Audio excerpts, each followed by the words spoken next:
국무총리와 국무위원 여러분, 자유한국당 대구 중구남구 출신 곽상도 의원입니다.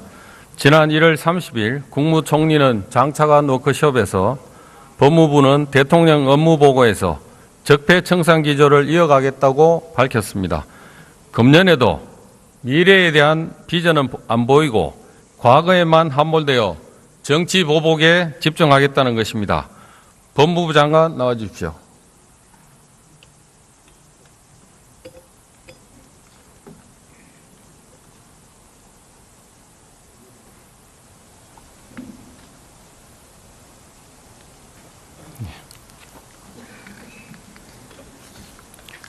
이 공소시효 끝나가는 노무현 대통령 일가 640만 불 사건, 청와대 특활비 횡령건, 청와대가 행정안전부 특별교부세를 몇백억씩 임의로 사용했다는 김병준 전 정책실장의 진술, 김옥두 민주당 사무총장의 국정원 수표 사용 등에 대해서는 아무도 적폐로 분류도 않고 수사도 하지 않고 있습니다. 그렇죠? 네. 이것 외에도 김대중 노무현 정부에서는 적폐가 많이 있었습니다. 국가 권력을 정치적으로 악용하고 사유한 사례를 제가 3가지 한번 말씀드리겠습니다.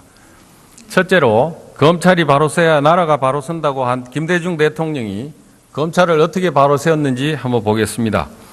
김대중 정부 때 설치된 대검 범죄정보기획관실은 동향과 정책이라는 제목으로 정치권과 주요 인사 동향, 남북관계에 관련된 사항까지 보고서를 작성해서 대통령에게 매일 제공해 왔습니다.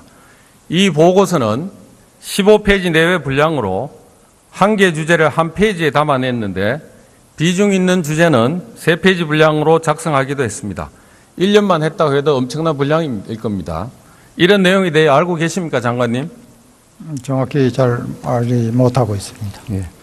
당시 찾아보기 어려웠던 칼라 복속기로 출력해서 밀봉하고 인편으로 대통령과 당시 대통령 비서실장, 민정수석, 법무부 장관, 검찰총장에게 보냈습니다.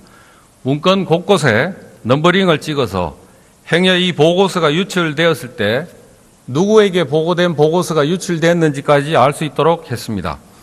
그 당시 만들어진 자료를 한번 보시겠습니다.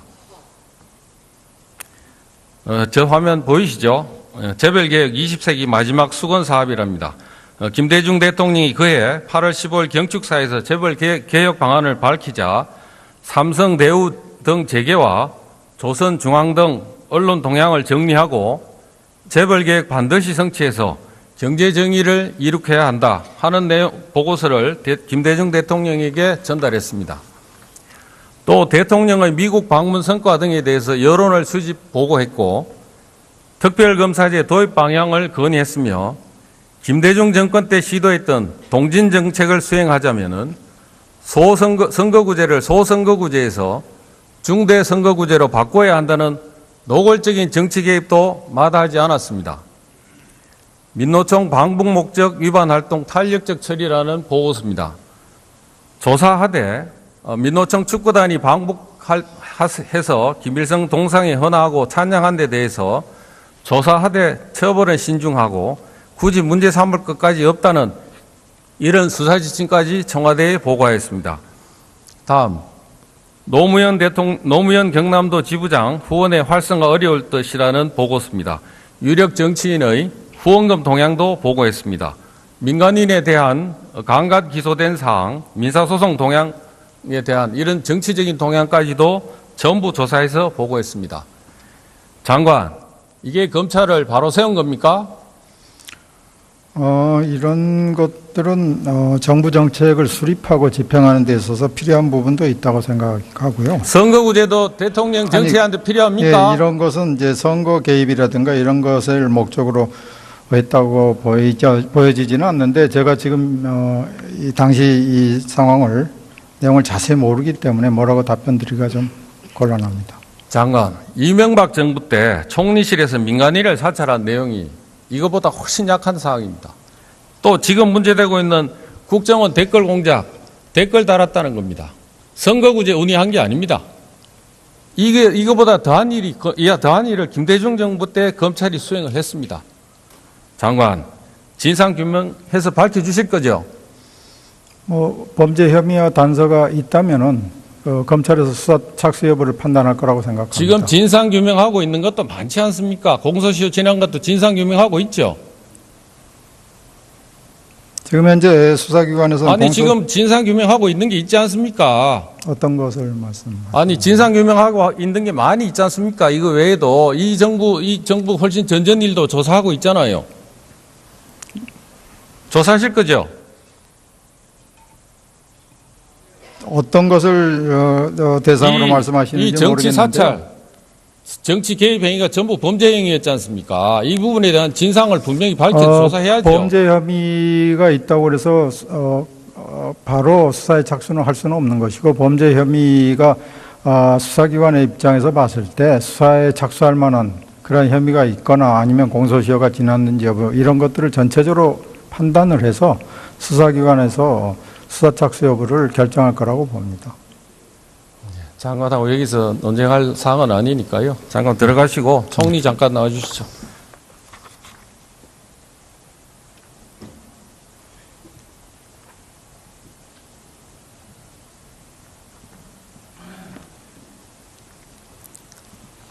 총리, 예. 가짜 뉴스는 사회의 공적이라고 하신 적 있죠?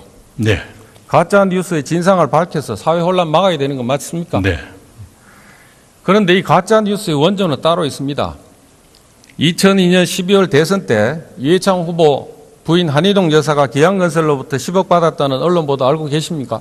네, 기억합니다. 최근까지도 각종 폭로로 한창 주가 올리는 주진우 기자가 기안건설 상무 이모 씨로부터 제보 받았다면서 11월 4일 날 시사저널에서 보도했습니다만 가짜 뉴스로 판명돼서 현재 기사 삭제되고 검색조차 되지 않고 있습니다. 알고 계시죠? 그 뒷얘기는 모릅니다만 이 사실은 기억하고 있습니다. 이 가짜 뉴스가 나가고 이틀 뒤 11월 6일 노무현 대통령이 KBS 대선 후보 초청 국민 대토론에 나와서 가짜 뉴스 활용합니다. 한번 보시죠. 기안건설이라는 회사에서 비자금 빼돌려 가지고 이해창 후보 일가에게 10억을 줬다고 하면서 노무현 후보가 직접 허위 사실을 공표했습니다. 그 이후에도 11월 28일 대전 지역 출정식과 부평역 유세, 12월 7일 KBS 방송 연설 등에서도 직접 이 가짜 뉴스를 선거에 이용했습니다. 알고 계시죠? 이용했는지 그것에 대해서까지는 상세히 기억을 못합니다만 기안건설 사건은 기억하고 있습니다. 대통령께서 이런 얘기한 것도 맞죠? 이게 사실이겠죠. 의원님 말씀하시는 거니까요. 그런데 이런 가짜 뉴스가 어떻게 생성되고 어떤 배경이 있었는지 알 수 있는 자료를 공개하겠습니다. 대검에서 만들어진 범죄수사보고서를 한번 보시겠습니다. 민주당의 신주례측 한 관계자는 결국 다 밝혀질 줄 알았다면서 이모 씨라는 자가 지난해 10월 중순경 천모 의원을 찾아와 이회창을 한 방에 보낼 수 있는 자료라면서 장부를 하나 내밀었다. 그 장부를 받아든 천모 의원이 박모 변호사와 천 의원실의 오모보좌관, 민주당 법률구조단의 김모 전문의원에게 검토를 지시했다. 김모 전문의원은 검찰에서 수사에 착수하게 되면 허위장부라는 사실이 금방 탄로날 수밖에 없다며 폐기를 주장했다. 박모 변호사는 대선 승리를 위해서는 지푸라기라도 잠든 심정으로 일해야 하는데 무슨 말이냐면서 장부 내용 중 필요 없는 사항은 빼고 핵심적인 내용만 재편집하여 사용하면 문제없다고 주장했다. 천모 의원이 이모 씨를 다시 불러 장부 원본을 보관하고 내용을 재편집하여 활용하는 것이 좋을 듯하다고 했는데 2주일쯤 후에 시사저널에 특정 보도되었다고 기재되어 있습니다. 총리께 한번 묻겠습니다. 대선 과정에서 국민들을 가짜 뉴스로 속여 대통령이 된 후에도 노무현 대통령은 한 번도 사과한 적이 없습니다. 지금이라도 관계자들이 국민들 앞에 사과해야 되는 거 아닙니까? 답변하시죠. 네, 선거에서 이용되는 가짜 뉴스, 즉 허위 사실에 의한 비방이라든가 이런 것은 선거법상 가장 엄중하게 처벌되고 있지요. 그 당시에 어떻게 처리했는지 잘 모르겠습니다만은 여기에 관계되신 분들이 계신다면 지금이라도 과거의 잘못에 대해서 고백하고 사과하는 것이 옳다고 생각합니다. 이 전부 민주당 관계자들이지 않습니까? 다 알만한 내용들이지 않습니까? 네, 각 개인의 양심에 비추어서 사과할 것은 사과하는 것이 옳다고 생각합니다. 총리께 또 한 번 더 묻겠습니다. 세 번째 사항입니다. 노무현 대통령과 문재인 전현직 대통령의 친일 청산에 대한 입장을 알고 계십니까? 어떤 말씀인지요? 친일 청산을 해야 된다는 데 대한 입장이 전현 대통령이 어떠신지 알고 계십니까? 네, 말씀을 주시죠. 제가 다 기억하고 있지 못합니다. 문재인 대통령이 지난 3월 1일, 작년 3월 1일 기념 행사에서 친일 청산 이제 100년 넘길 수 없다. 청산하지 못한 친일 세력이 독재 세력으로 이어지고 민주공화국을 숙주로 삼아왔다는 이런 발언을 하셨습니다. 이런 내용들을 다 알고 계시죠? 네, 어렴풋하게 기억합니다. 총리, 부일장학회 설립자라고 하는 김지태가 어떤 사람인지 아십니까? 네, 대충은 압니다. 제가 설명을 한번 상세히 한번 드려보겠습니다.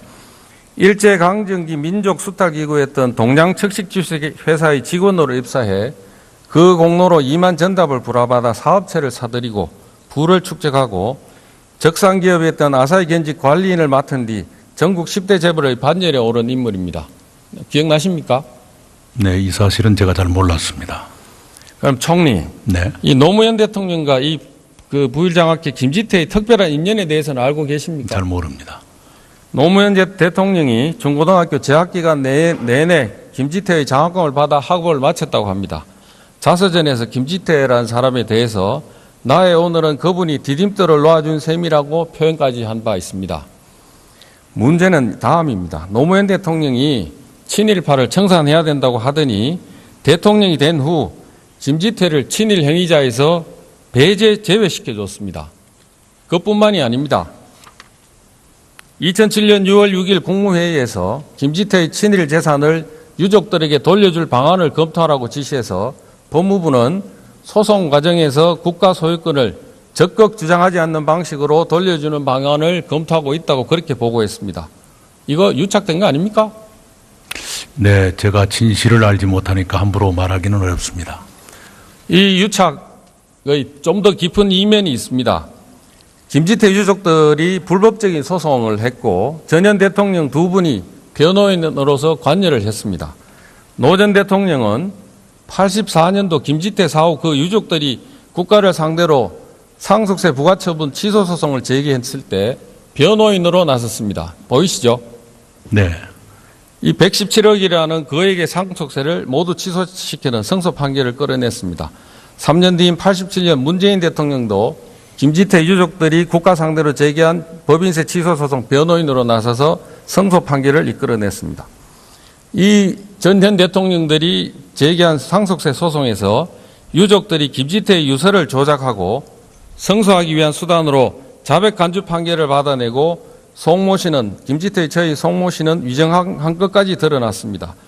국가가 정당하게 징수해야 할 세금을 부과했는데 김지태 유족들이 조작된 증거, 정인으로 세금을 포탈했고 변호사인 전현 대통령들은 이 세금 포탈을 도와줬습니다.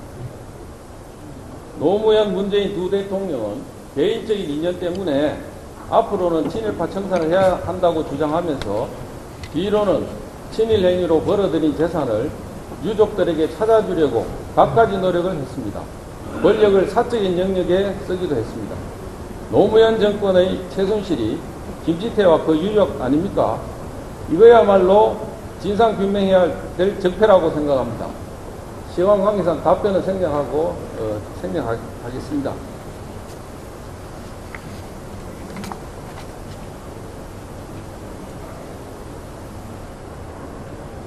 겁니다. 이런 내용에 대해 알고 계십니까, 장관님? 정확히 잘 알지 못하고 있습니다. 예. 당시 찾아보기 어려웠던 칼라복 소기로 출력해서 밀봉하고 인편으로 대통령과 당시 대통령 비서실장, 민정수석, 법무부 장관, 검찰총장에게 보냈습니다. 문건 곳곳에 넘버링을 찍어서 행여 이 보고서가 유출되었을 때 누구에게 보고된 보고서가 유출됐는지까지 알 수 있도록 했습니다. 그 당시 만들어진 자료를 한번 보시겠습니다. 저 화면 보이시죠? 재벌개혁 20세기 마지막 수건 사업이랍니다. 김대중 대통령이 그해 8월 15일 경축사에서 재벌개혁 방안을 밝히자 삼성, 대우 등 재계와 조선중앙 등 언론 동향을 정리하고 재벌개혁 반드시 성취해서 경제 정의를 이룩해야 한다 하는 내용 보고서를 김대중 대통령에게 전달했습니다.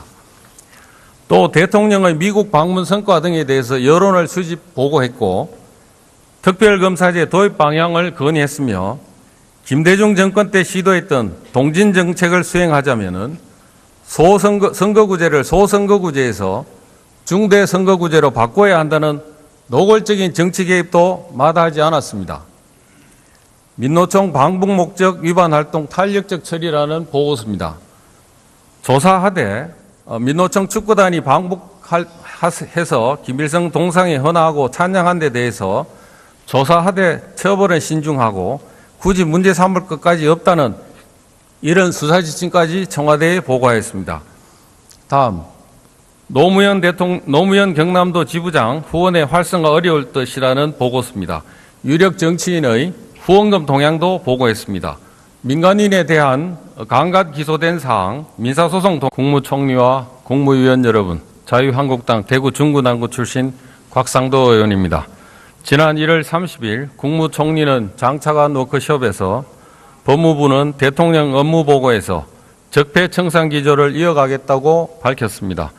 금년에도 미래에 대한 비전은 안 보이고 과거에만 함몰되어 정치 보복에 집중하겠다는 것입니다. 법무부 장관 나와 주십시오.